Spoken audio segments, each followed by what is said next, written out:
무적 조선 중기 정조 임금께서 나라를 다스리시던 때의 일이었습니다. 남도 전라의 관찰사 따님 이연주는 28의 나이에 청상과부가 되어 친정에 머물다가 한양의 양대감과 재혼하기로 정혼이 맺어졌지요. 봄바람이 살랑이던 3월 이연주는 정혼단을 이끌고 바다를 건너 한양으로 향하였습니다. 마님, 곧 제주해협을 지나면 이틀 뒤엔 한양에 도착할 것이옵니다. 곁에서 시중을 들던 몸종 한수련의 말에 이연주는 가만히 고개를 끄덕였습니다. 한수련은 23세 나이로 원래는 중인 계급이었으나 파혼을 당한 뒤 이연주의 몸종이 되었던 것이지요. 연주와 수련 그리고 힘센 머슴 최덕수를 비롯한 10명의 일행이 타고 있던 배는 순항하는 듯했습니다. 그러나 하늘의 뜻은 달랐나 봅니다. 해가 저물자 먹구름이 몰려들더니 바람이 사납게 휘몰아치기 시작했습니다. 손바닥만 한 파도가 산더미만 해졌고 하늘에서는 천둥과 번개가 내리쳤지요. 배가 흔들립니다.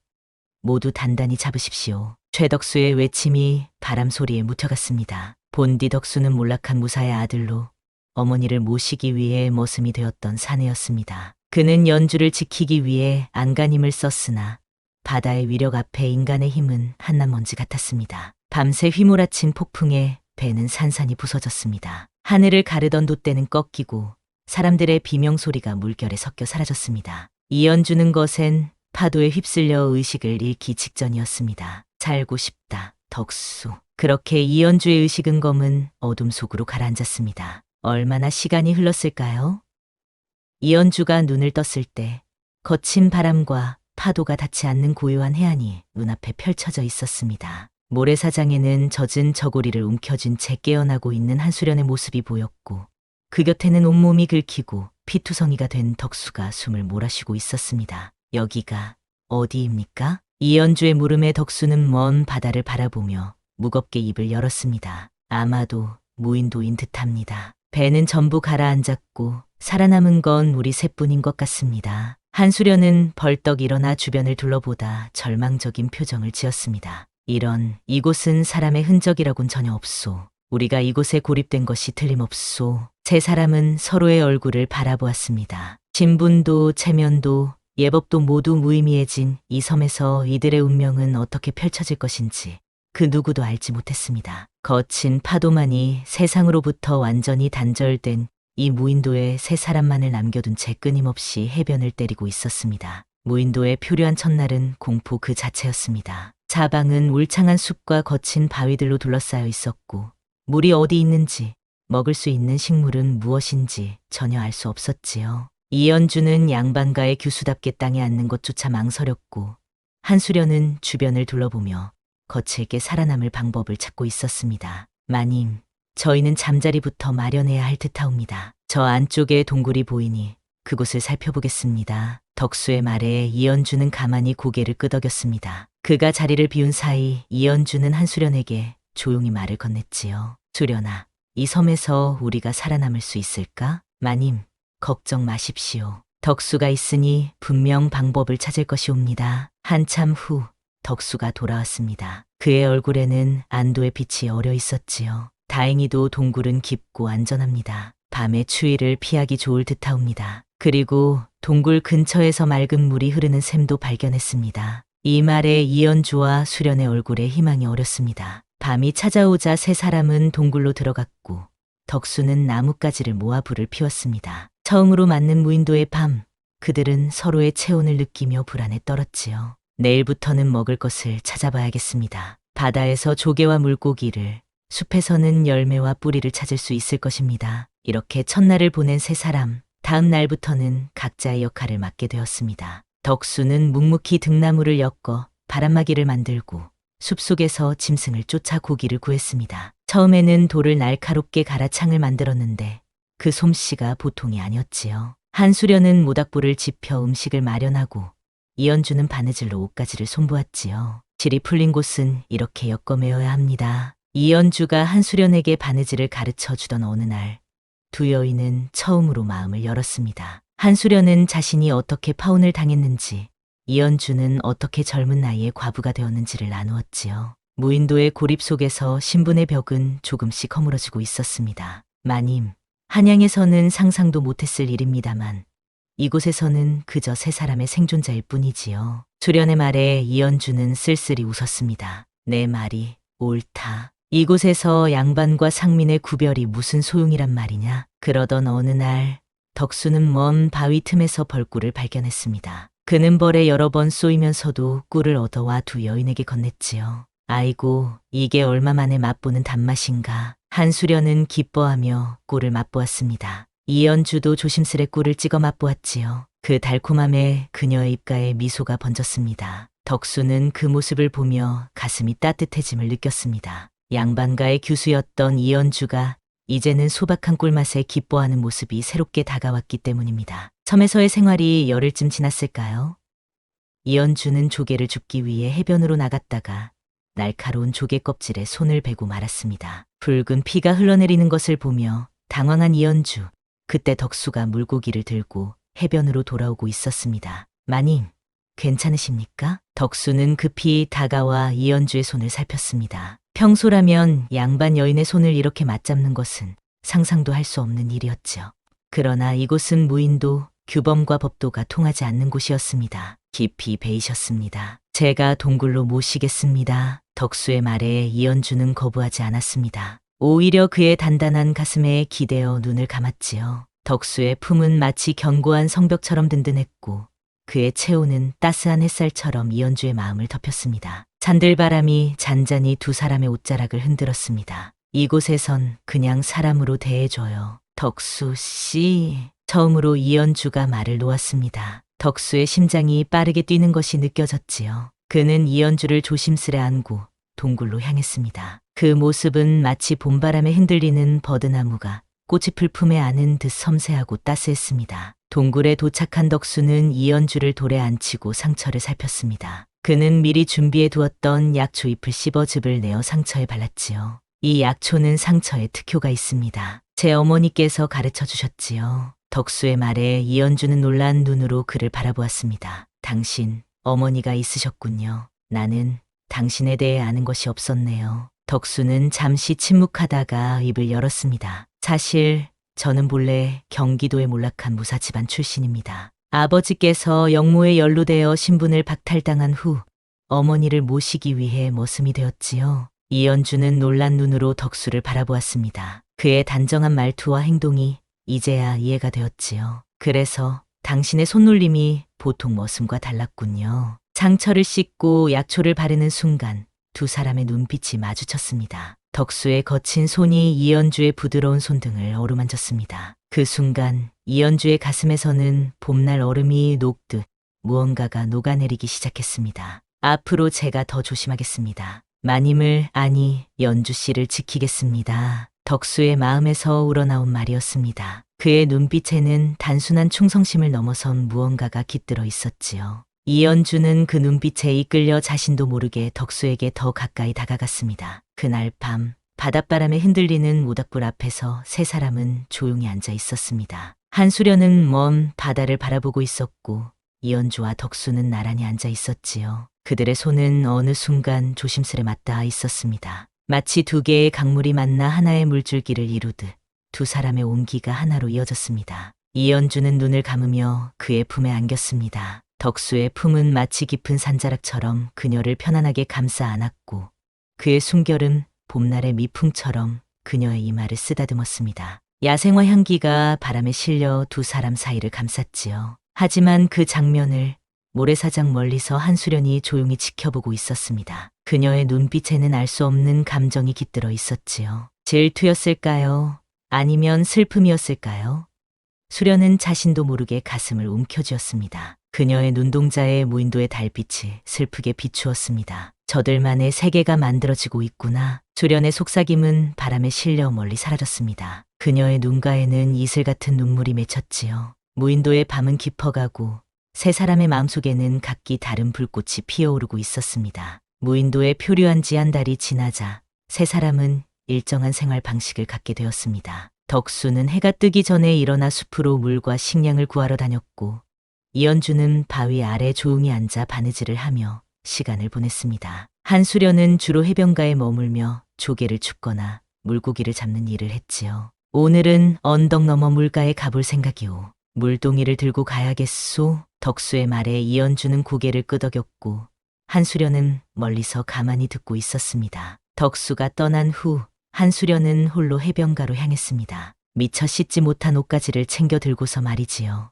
해가 중천에 떴을 때였습니다. 덕수는 물동이를 들고 물가에서 돌아오다 우연히 한 장면을 보게 되었습니다. 잔잔한 파도가 밀려오는 해안가에서 한수련이 등만 보인 채 몸을 씻고 있었던 것입니다. 덕수는 숨을 멈춘 채 그 자리에 굳어섰습니다. 바닷물이 햇살에 반짝이며 그녀의 어깨와 목덜미, 허리선을 감싸고 있었습니다. 마치 달빛에 젖은 꽃잎처럼 부드럽게 출렁이는 물결 위에 수련의 몸이 아름답게 빛나고 있었지요. 한참을 멍하니 바라보다 발길을 돌리려는 순간 수련의 목소리가 들려왔습니다. 거기 머슴 덕수.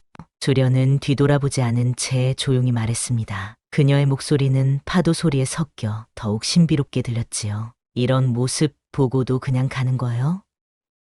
여긴 한양도 아니고 무인도요. 그녀는 천천히 고개를 돌려 덕수를 바라보았습니다. 그 시선은 도망갈 구실을 허락하지 않았습니다. 마치 깊은 바다가 사람을 끌어당기듯 수련의 눈빛은 덕수를 끌어당기고 있었지요. 덕수는 천천히 물동이를 내려놓았습니다. 그의 발걸음은 자석에 이끌리듯 수련을 향했습니다. 수련은 미소를 지으며 그를 바라보았지요. 어서 오시오. 바다가 우리를 기다리고 있소. 잠시 후 해변 모래밭에는 두 사람만이 남았습니다. 파도는 두 사람의 발자국을 지워나갔고 바람은 그들의 숨소리를 감싸 안았습니다. 봄비가 대지에 스며들듯 두 몸은 하나가 되었지요. 모래는 두 사람의 흔적을 삼켰고 파도는 그것을 덮어주었습니다. 당신 참 이상한 사람이오. 수련의 속삭임에 덕수는 그저 바다를 바라보았습니다. 무슨 말을 해야 할지 몰랐던 것이지요. 연주 마님과도 이런 적이 있소? 덕수는 대답하지 않았습니다. 하지만 그의 침묵이 모든 것을 말해주고 있었지요. 수련은 씁쓸한 미소를 지었습니다. 그 순간 멀찍이서 바위 뒤로 사라지는 이연주의 그림자가 스쳐갔습니다. 그녀는 모든 것을 보았습니다. 바람에 흔들리는 등불처럼 그녀의 마음도 크게 흔들리고 있었지요. 수련과 덕수가 해변에서 사라진 날 이후 이연주는 두 사람을 의도적으로 피했습니다. 그날 조개 껍질을 주우러 갔다가 바위 뒤에서 두 사람의 모습을 본 것은 그녀에게 충격이었지요.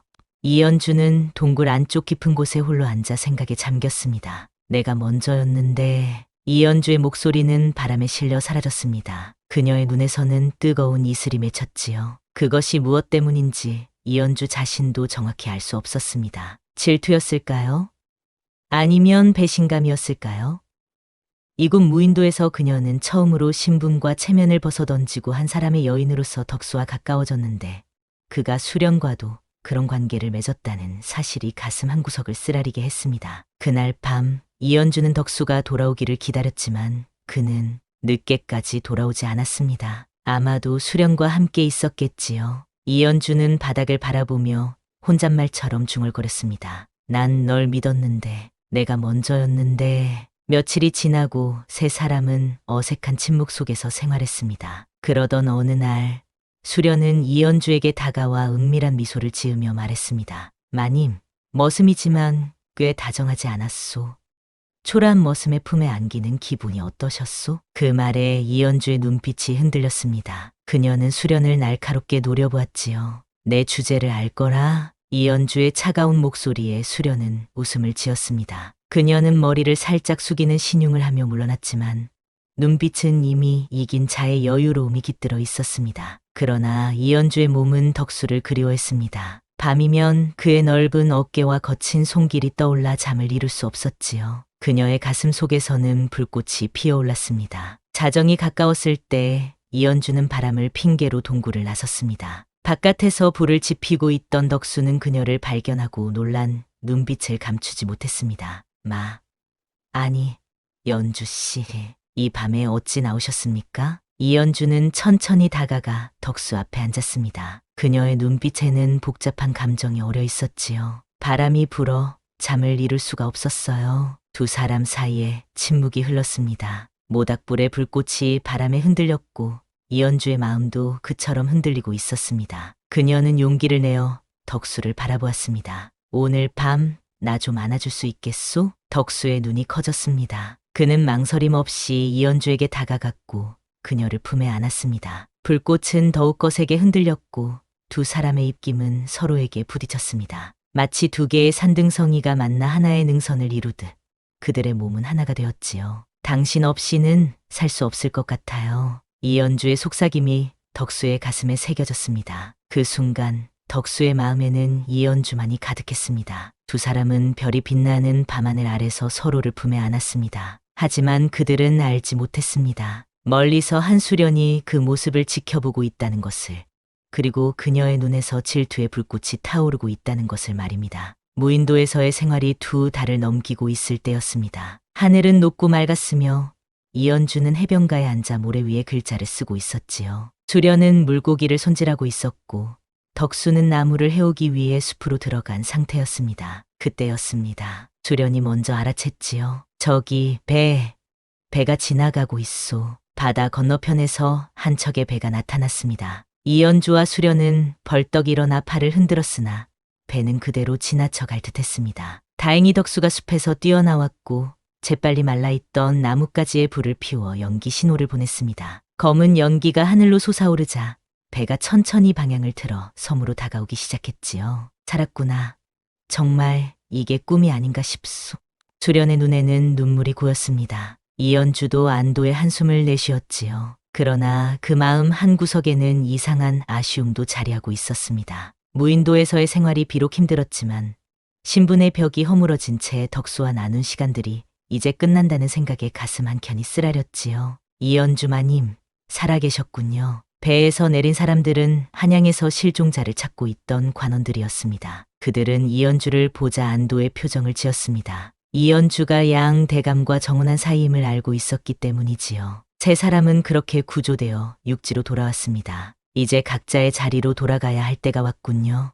배 위에서 이연주는 덕수에게 말했습니다. 그의 눈빛이 흔들렸지요. 하지만 두 사람 모두 현실을 알고 있었습니다. 양반가의 규수와 머슴, 결코 함께할 수 없는 신분의 벽이 다시금 그들 사이에 높게 솟아오르고 있었습니다. 한양으로 돌아온 후 이연주는 친정으로 돌아갔습니다. 가족들은 그녀가 살아 돌아온 것에 기뻐했고 양대감과의 혼사 이야기가 다시 오고 갔지요. 하지만 이연주의 마음은 이미 다른 곳에 가 있었습니다. 덕수는 지금 어디에 있을까? 밤이면 그를 떠올리며 이불 속에서 한숨 짓곤 했습니다. 그녀의 손가락은 무의식적으로 입술을 더듬었지요. 무인도에서 덕수와 나눈 달콤한 입맞춤의 기억이 아직도 생생했습니다. 그것은 마치 새벽 이슬을 머금은 꽃잎처럼 향기롭고 청순한 기억이었지요. 한편 한수련은 어떻게 된 일인지 덕수와 함께 나눴습니다. 구조된 후 덕수는 다시 머슴 생활을 시작하려 했으나 수련이 그를 찾아와 함께 살자고 제안했던 것입니다.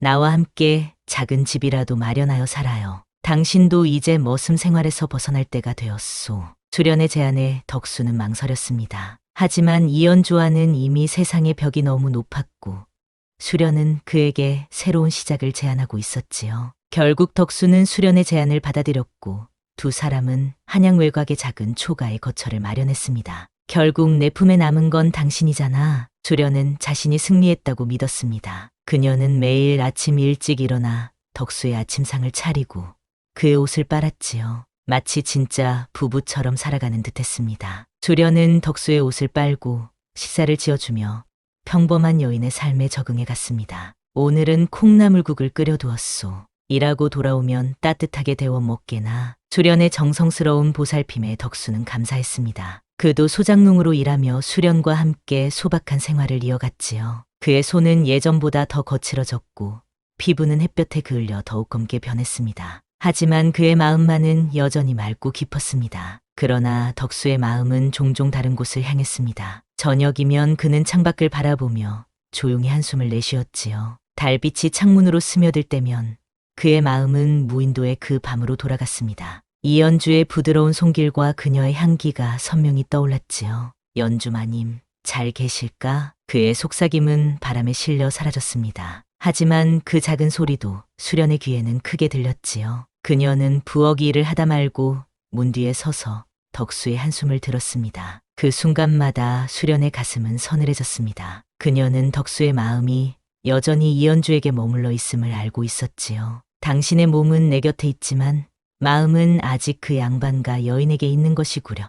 수련은 쓸쓸히 혼잣말을 했습니다. 그녀의 눈에는 눈물이 맺혔지요. 수련은 덕수의 뒤에서 그를 안으려다 멈추곤 했습니다. 그의 등을 바라보는 수련의 눈빛에는 사랑과 질투, 그리고 슬픔이 복잡하게 어려 있었습니다. 당신의 마음이 다른 곳에 있다는 걸 알아요. 어느 저녁 수련은 용기를 내어 덕수에게 말했습니다. 덕수는 돌아보지 않았습니다. 그저 침묵할 뿐이었지요. 그의 침묵이 모든 것을 말해주고 있었습니다. 수련은 쓰디쓴 미소를 지으며 말했습니다. 하지만 괜찮아요. 당신 몸은 내 곁에 있으니까. 수련은 덕수의 어깨에 손을 얹었습니다. 그 손길은 마치 바람결처럼 가볍고 연약했지요. 덕수는 천천히 돌아서서 수련의 손을 잡았습니다. 그의 눈에는 미안함이 가득했습니다. 수련아, 미안하다. 난 내게 온전한 마음을 주지 못하고 있구나. 수련은 고개를 저었습니다. 그녀의 눈에서는 눈물이 흘러내렸지요. 괜찮아요. 나는 당신을 사랑하니까 그것으로 충분해요. 그날 밤 덕수는 처음으로 자신의 마음을 수련에게 털어놓았습니다. 무인도에서의 일들, 이연주에 대한 마음, 그리고 두 여인 사이에서 갈등하는 자신의 심정을 솔직하게 이야기했지요. 수련은 묵묵히 그의 이야기를 들었습니다. 나도 당신을 사랑해요. 비록 온전한 마음은 아니더라도. 덕수의 고백에 수련은 슬픈 미소를 지었습니다. 그녀는 알고 있었습니다. 사랑은 때로 이렇게 불완전하고 아프다는 것을. 하지만 그래도 사랑이라는 것을. 한편 이연주는 친정에 돌아온 후 양 대감과의 혼사를 다시 준비하게 되었습니다. 그러나 이연주의 상태가 이상했습니다. 아침마다 구토를 하고 안색이 창백해졌지요. 그녀의 몸종은 이상한 낌새를 눈치챘습니다. 마님, 혹시 태기가 있으신 것은 아닐는지요? 이연주는 몸종의 말에 놀라 거울을 바라보았습니다. 그녀의 손이 배 위로 올라갔지요. 심장이 빠르게 뛰었습니다. 무인도에서 덕수와 보낸 그 밤들, 그리고 그의 씨앗이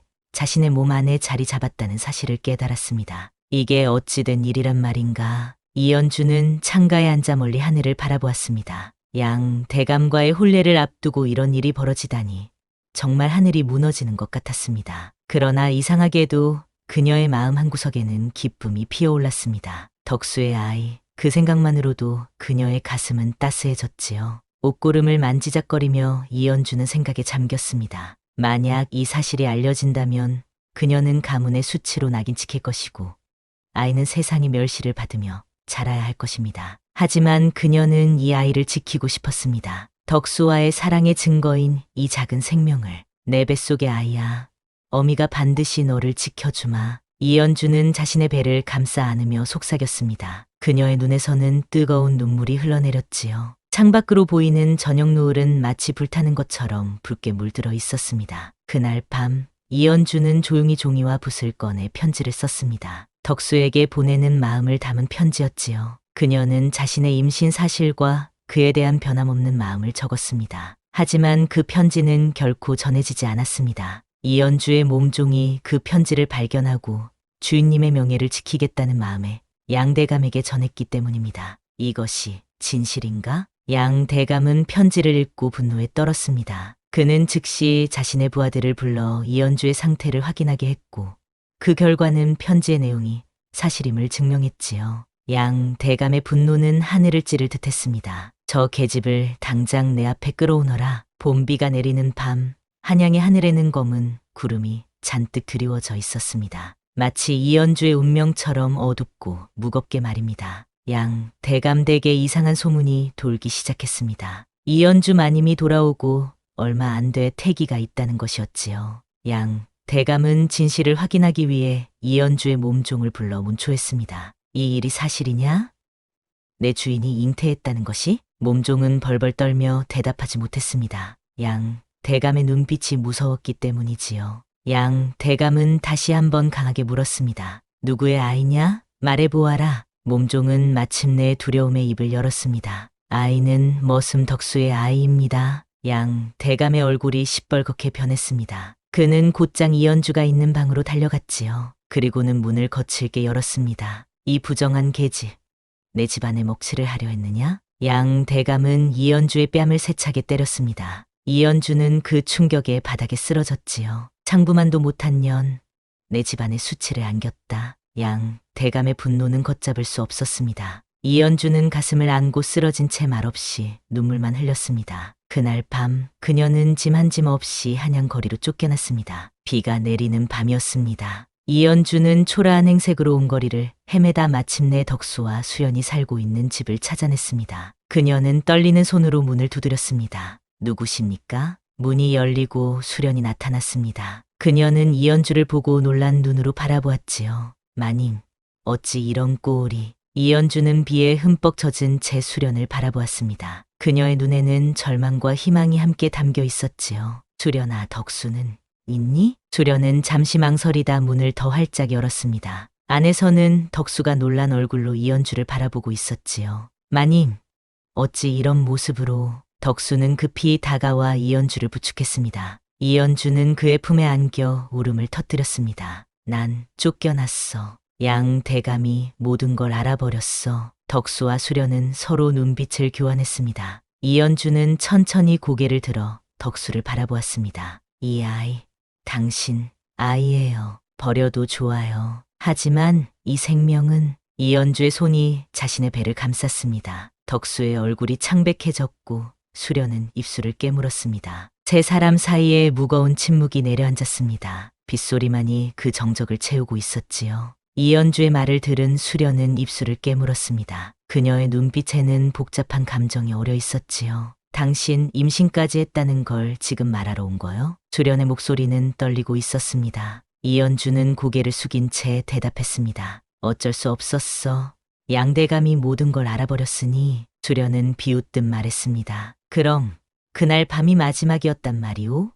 무인도에서 둘이 나눈 온기가? 이연주는 담담하게 수련을 바라보았습니다. 그날 이후로 당신과 함께의 모습을 보았소. 그래서 더 말할 수 없었소. 수련의 눈이 커졌습니다. 이연주가 자신과 덕수의 관계를 알고 있었다는 사실에 놀란 것이지요. 덕수는 움직이지 않고 그 자리에 서 있었습니다. 그의 손은 주먹이 되어 있었고 심장은 갈기갈기 찢기는 듯했습니다. 난 무슨 말을 해야 할지 모르겠소.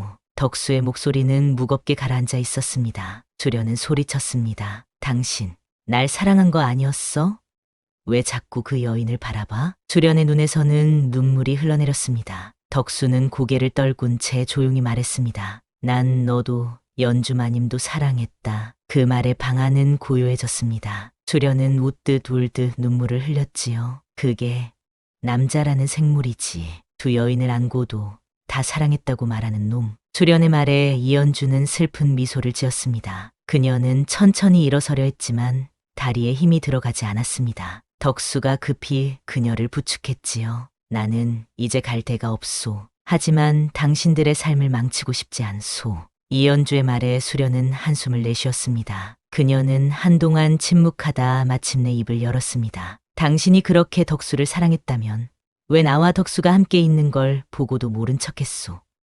왜 당신의 마음을 숨겼소? 이연주는 슬픈 눈으로 수련을 바라보았습니다. 난 내가 그를 행복하게 해줄 수 있다고 생각했소. 나는 사대부가의 여인이고 덕수는 머슴, 세상이 우리를 용납하지 않을 거라 생각했소. 수련의 눈에서 눈물이 흘러내렸습니다. 그녀는 이연주를 바라보며 웃음을 지었지요. 우리 셋 다 바보였군. 무인도에서도 세상의 틀에 갇혀 있었으니. 덕수는 두 여인을 번갈아 바라보았습니다. 그의 눈에도 눈물이 고였지요. 내가 모든 걸 책임지겠소. 두 분 다. 수련과 이연주는 놀란 눈으로 덕수를 바라보았습니다. 그의 목소리에는 단호함이 묻어 있었지요. 그날 밤 덕수는 두 여인을 마주 앉혔습니다. 비는 처마를 타고 떨어지며 소리를 내었고 등잔불은 바람에 일렁이고 있었지요. 덕수는 정저한 채로 깊은 숨을 들이쉬었습니다. 난 이제 도망치지 않겠소.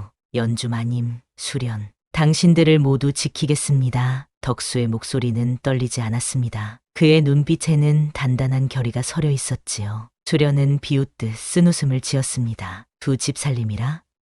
그게 가능하단 말이오?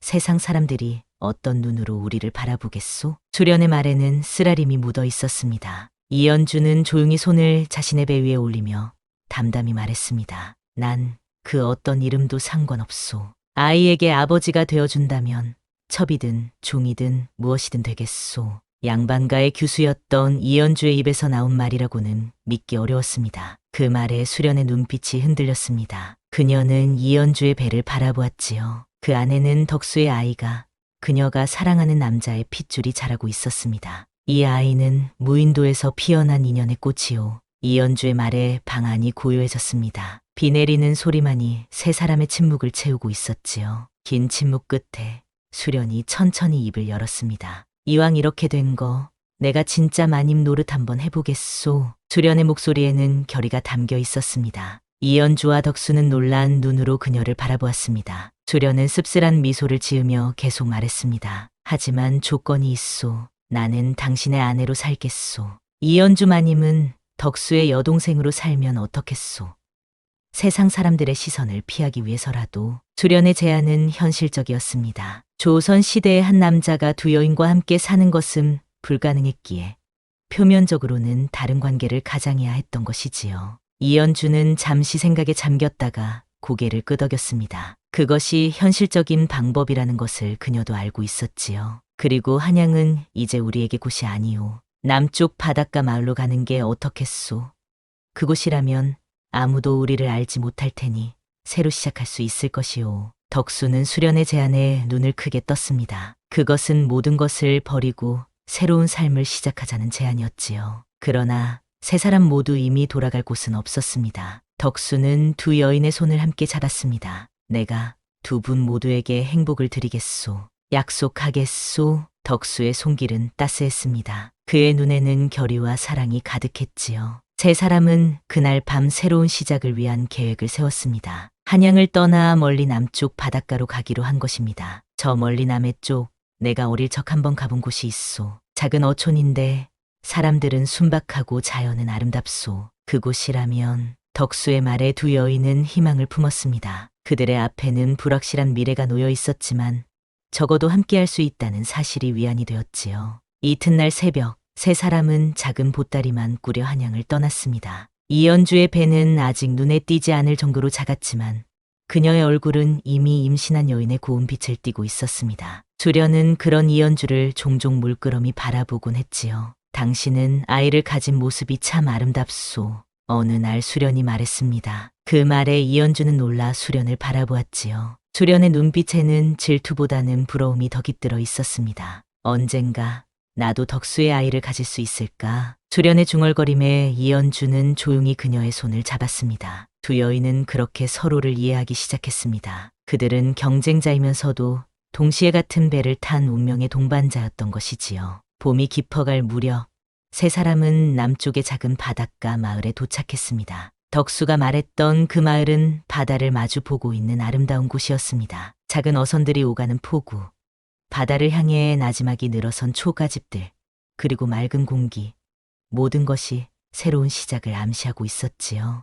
이곳이라면 살만하겠소. 수련의 말에 덕수와 이연주도 고개를 끄덕였습니다. 세 사람은 마을 어귀에 나란히 두 채의 초가를 마련했습니다. 초가 하나엔 이연주가, 건너편 집엔 수련과 덕수가 살기로 했지요. 겉으로 보기에는 덕수의 여동생과 그의 가족이 이웃하여 사는 모습이었습니다. 덕수는 마을의 어부들과 함께 바다에 나가 고기를 잡기 시작했습니다. 그의 강인한 체력과 성실함은 곧 마을 사람들의 인정을 받았지요. 수련은 집에서 남편의 옷을 빨고 밥을 지었으며 때로는 포구에 나가 물고기를 팔기도 했습니다. 이연주는 자신의 바느질 솜씨를 살려 마을 사람들의 옷을 지어주며 조용히 지냈습니다. 아침이면 덕수는 이연주의 집에 들러 그녀의 건강을 살폈고 저녁이면 수련의 밥상 앞에 앉았습니다. 낮과 밤을 나누어 두 여인을 보살피는 그의 모습은 특이했지만 시간이 지나면서 마을 사람들도 점차 그것을 받아들이기 시작했습니다.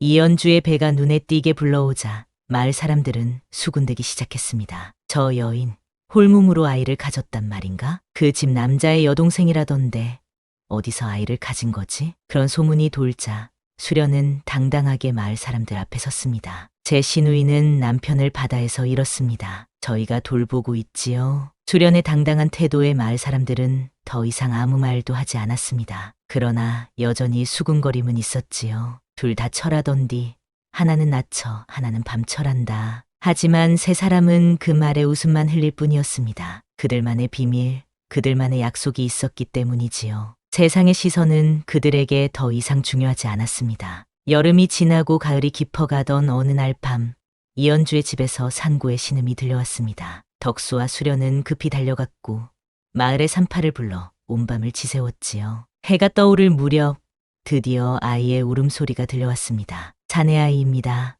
튼튼하고 건강한 사내아이입니다. 산파의 외침에 덕수는 눈물을 흘렸습니다. 그의 손은 떨리고 있었지요. 수련은 옆에서 그의 손을 꼭 잡아주었습니다. 이연주는 지친 몸으로 아이를 품에 안았습니다. 그녀의 얼굴에는 행복한 미소가 어려 있었지요. 이름을 최바다라 지어주고 싶소. 우리가 만난 그 바다를 기억하게. 이연주의 말에 덕수와 수련은 고개를 끄덕였습니다. 최바다, 그것은 세 사람의 인연이 시작된 바다를 기억하는 이름이었지요. 덕수는 조심스럽게 아들을 품에 안았습니다. 그의 거친 손가락으로 아이의 부드러운 뺨을 만지자 아이는 작은 손으로 아버지의 손가락을 꼭 붙잡았습니다. 내 아들. 덕수의 눈에서는 뜨거운 눈물이 흘러내렸습니다. 수련은 옆에서 그 모습을 지켜보았습니다. 그녀의 눈에도 눈물이 고였지요. 그것은 질투의 눈물이 아니라 새로운 생명의 탄생을 축복하는 눈물이었습니다. 나도 언젠가 이런 기쁨을 느낄 수 있겠지? 수련의 속삭임에 덕수는 고개를 끄덕였습니다. 그의 눈빛은 약속을 담고 있었지요. 세 사람은 그렇게 작은 생명을 중심으로 더 단단히 연결되어 갔습니다. 시간이 흐르면서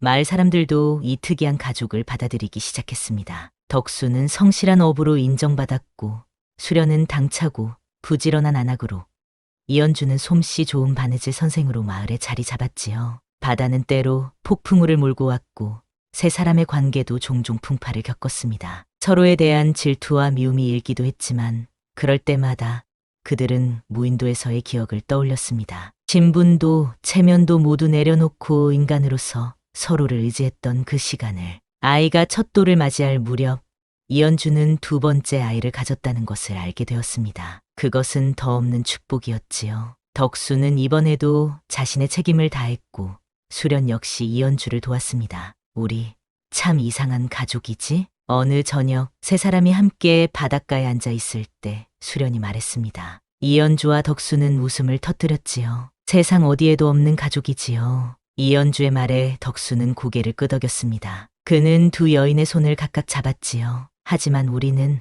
행복하지 않소? 덕수의 질문에 두 여인은 서로를 바라보았습니다. 그들의 눈빛에는 대답이 담겨 있었지요. 세상의 규범과 법도를 벗어난 이 특별한 가족은 그들만의 방식으로 행복을 찾아가고 있었습니다. 이연주는 창밖으로 나란히 걷는 덕수와 수련을 보며 혼잣말했습니다. 신분보다 체면보다 우리 덕수는 정이 먼저였던 것이지. 그녀의 눈에서는 행복한 눈물이 흘러내렸습니다. 무인도에서 시작된 그들의 사랑은 세상의 벽을 넘어 자신만의 방식으로 꽃을 피우고 있었습니다. 바다는 그들의 비밀을 지켜주었고 하늘은 그들의 행복을 묵인해 주었지요. 세월이 흐르면서 최바다는 튼튼하게 자랐고 마을에서는 덕수의 가족에 대한 이야기가 하나의 전설처럼 입에서 입으로 전해지기 시작했습니다. 어떤 이는 그것을 신분의 벽을 넘은 금지된 사랑이라 불렀고 어떤 이는 욕망의 뱃길이라 수군거렸습니다. 하지만 덕수와 두 여인은 개의치 않았습니다. 그들에게는 이미 자신들만의 세계가 있었기 때문이지요.